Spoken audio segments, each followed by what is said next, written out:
A deranged divorcee fan called in a Majority Report Emma Sam and mashed on him for being an antisocial weirdo. Hello, Thomas from New Jersey. Thomas from New Jersey. What's on your mind? Hey, how you doing? So I had a question to Emma about the Hasan thing. If you don't want to take it, I understand. But what Hasan thing? So like right off the jump. That's your first problem. What do you mean the Hasan thing? Nobody knows. Half the time, these guys are so invested in their little echo chamber where they're like, well, you know the latest of the Hasan thing? And it's like, what are you saying?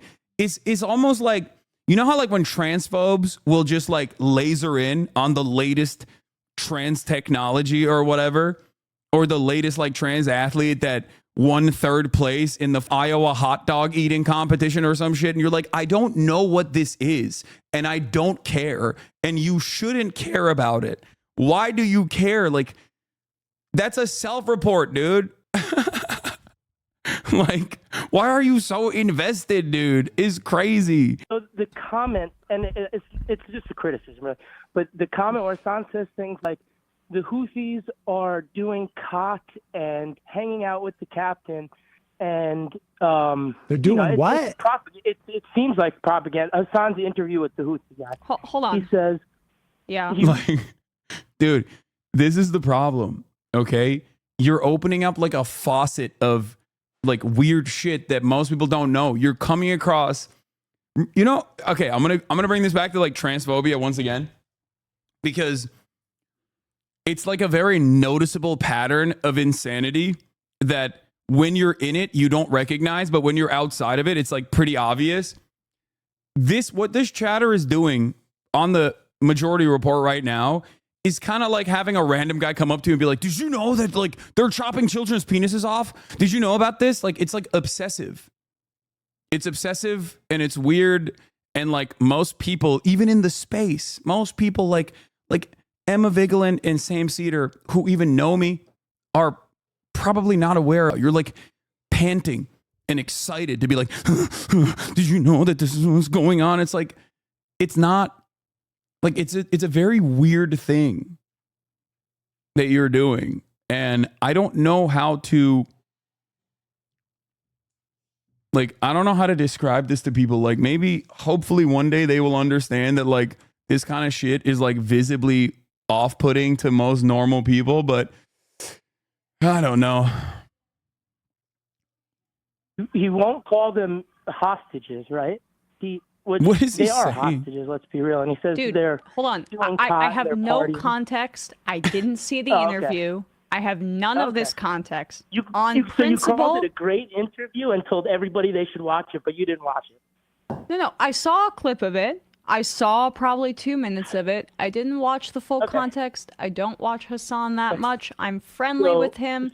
I like his then one politics. small Hold on. question then, Hold on. Okay. On principle, I agree that we should be learning more about Houthis, about Hezbollah, about resistance groups to Israel, because this is a region that the West, and particularly the United States, has been exploiting for its oil, for its resources, and has been waging wars in that area. We killed... Like, I love your content and it's helped a lot in the formation of my empathy as I left my bigoted home years ago, but I am not online enough to comprehend or care about these weirdos. I'd rather just enjoy your content and live my life in the rest of the world. Yeah. Like, these are people who are at least like more knowledgeable about the issue. I want everyone to live well. Okay. I want everyone to live well. I want everyone to be able to have health care. I want everyone to be able to have like a meaningful existence on this earth. Okay. We don't have a lot of time here. And I do, like, none of my haters will ever hear me when I say this, but I do genuinely want them to stop doing this. Not only because it's like obviously self-serving, because it's like ridiculous to have to deal with this all day, every day, but it legitimately is better for your mental health if you stop doing stuff like this. Like, this is not a healthy way to exist. Okay? It's not. Like, you're ultra hug boxed, ultra echo chambered, ultra online. You're going to come across like a weirdo amongst normal people. Up to 1 million people in Iraq. We are midwifing a genocide in Gaza. And so understanding where they're coming from is very important, and I think it's Western chauvinism to pick apart their ideology from the outside. Oh, there. Okay. Yeah. Okay. Well, I would just say you should watch the interview because it is propaganda. He doesn't do those things. He compares them to the number one I don't care. Character, superhero character, guy with superpowers, number one anime character, and then says things Sick, about the bro. hostages. I think you should go watch it. Let me ask you this question.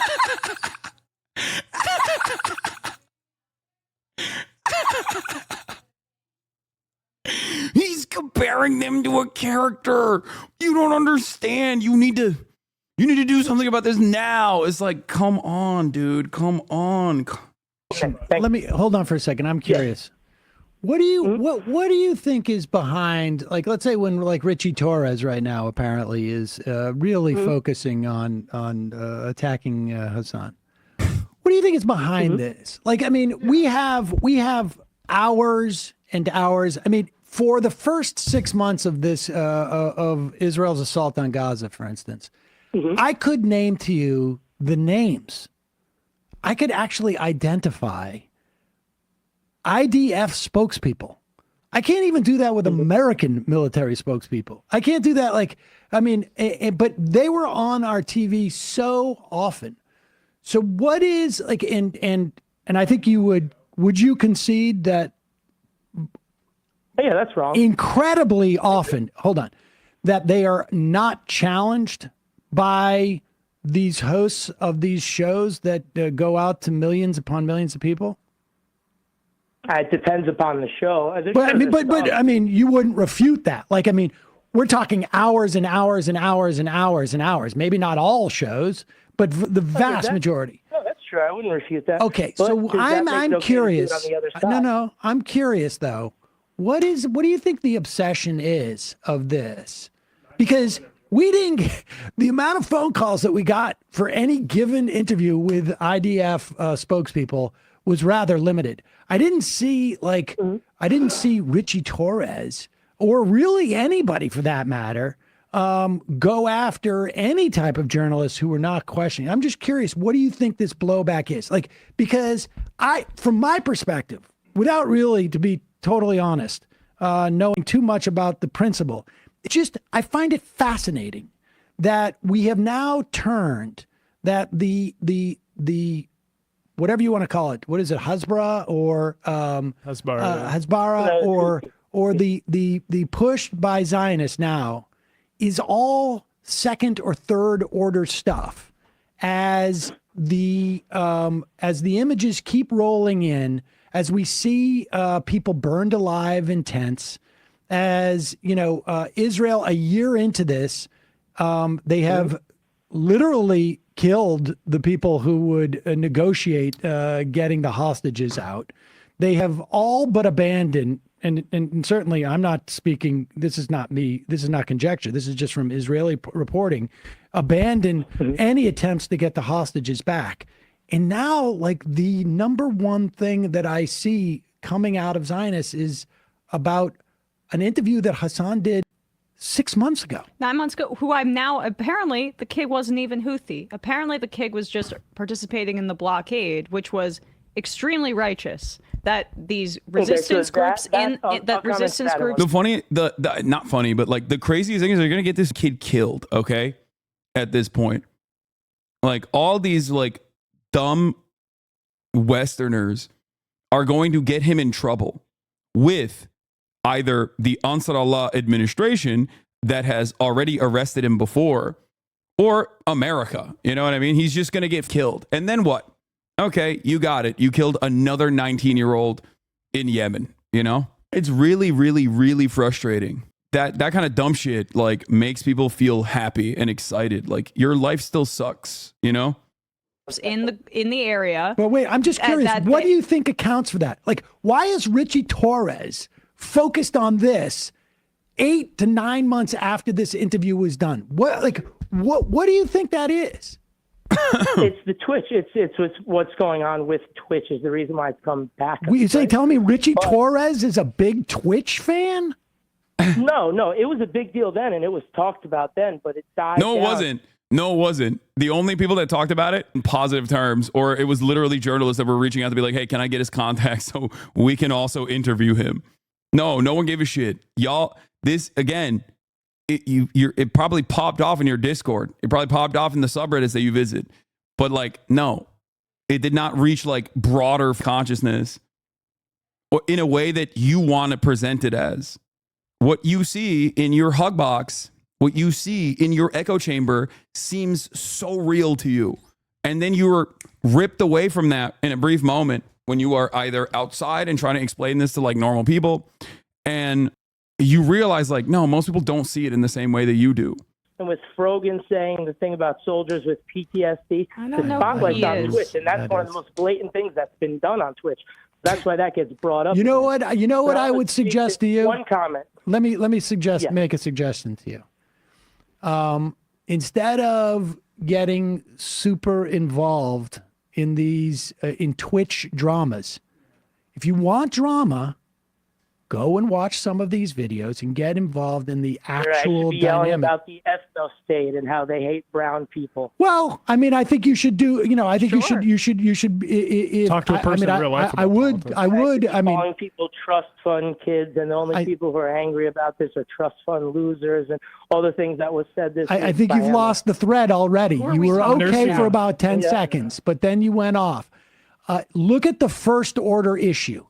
You're 100% right. There's a lot of horrible things being said, but pushing propaganda over here doesn't make it okay doing it over here. That's my only point. What is propaganda? Yeah, and this 9-month-old interview that I did watch at the time. I don't remember it. Obviously, it's clearly as. Can I keep talking? Months old, it's okay. Yeah, no, I'm saying what I'm saying is I watched at the time. I did not think anything was actually that problematic about it. I thought it was an interesting view of things. Not that I would say take people hostage, but to the extent that there are, say, boats being taken hostage in certain areas, I look at like what's causing this issue, and I don't like isolate it into one thing and say, oh well, this person, look at this bad thing of a statement from a political group. Like, what are we talking about? What's fascinating is the argument that we hear that it's Hamas's fault.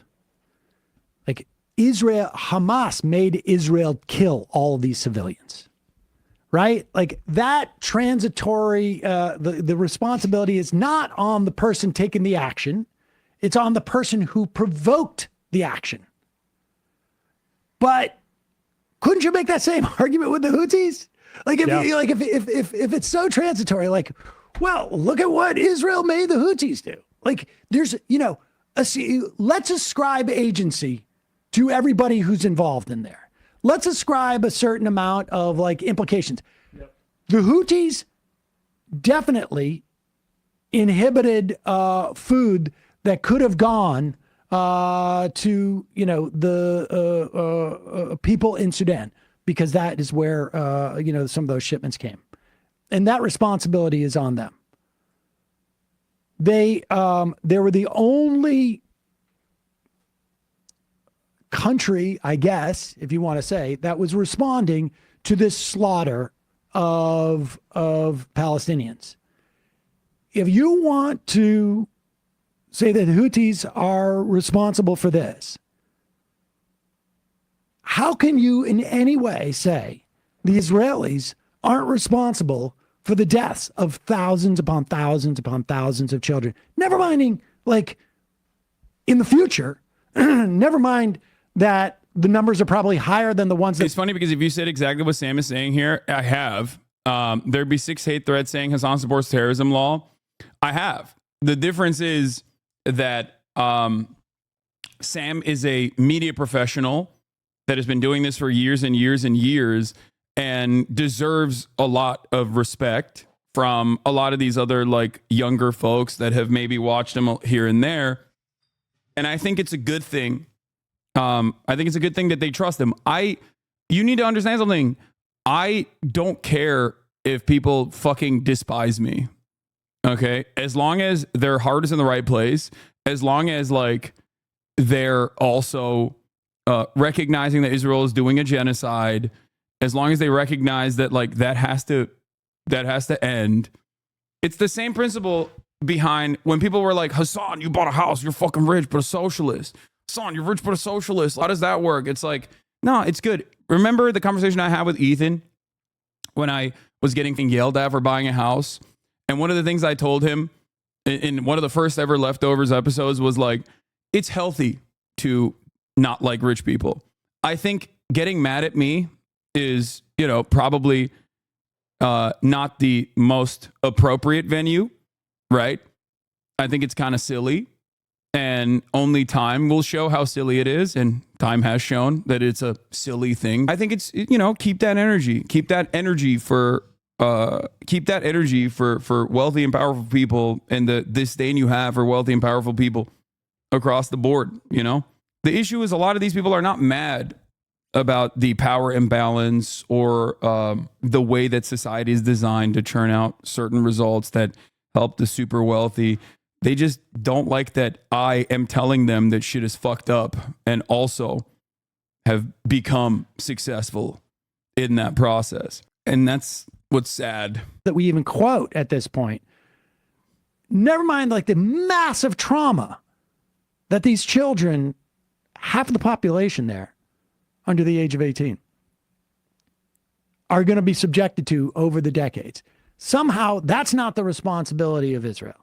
Somehow the 70 years, 80 years now of nearly 80 years of essentially occupation, or, you want to call it, Warsaw Ghetto style blockade around Gaza, however you want to characterize it. That's all not Israel's fault. And Nicola writes in, fundamentally, Hassan was trying to humanize a 19-year-old Yemeni kid who's known genocide most of his life. He didn't elevate some monster you people are crying are lost in ideology. And that kind of sums it up, because I guess I just learned, recently that wasn't even a kid that was Houthi. He was just a Yemeni kid that was participating in resistance. I'm sorry, so even if he was, the question Hassan asked, which is like, sure. What about anti-Semitism? You agree that's bad? He's like, yes, we agree that we don't want to get... That's the other part of the interview where I directly asked him about Jewish people, whether he's a Houthi or not. You know what I mean? What am I supposed to do? Dunk on a... they just want me to debate a 19-year-old in Yemen who does not speak English, who has, once again, only known genocide his entire life, only known famine his entire life. I am supposed to assume that he is lying. Confused, and that there's something to ask about the Houthis because of statements like death to America, death to Jews. He says it is related to the Zionism. And look, you can say he's dishonest about that, but that question was asked. But I'm sorry, if these groups say death to America, we have to reckon with that. Why do they say that? We have. Is it because they hate our freedom? They just hate us for our freedom. McDonald's and Burger King. This is that's the underlying thing that is also very frustrating about these sorts of conversations. Is that you are very deliberately dulling your own perspective. You are very deliberately making yourself dumber. You are closing off an entire fucking, you're closing yourself off from additional information and succumbing to unserious and childlike analysis. When you do this, you are turning into a Steven Crowder style person. And it's kind of funny because many people who used to be fans of mine who now hate me or whatever used to laugh alongside me when we used to make fun of people like Steven Crowder for saying these idiotic things like they hate us because of our freedoms. They hate us. That's why they're saying death to America, because we got gay people here. It's no, dude.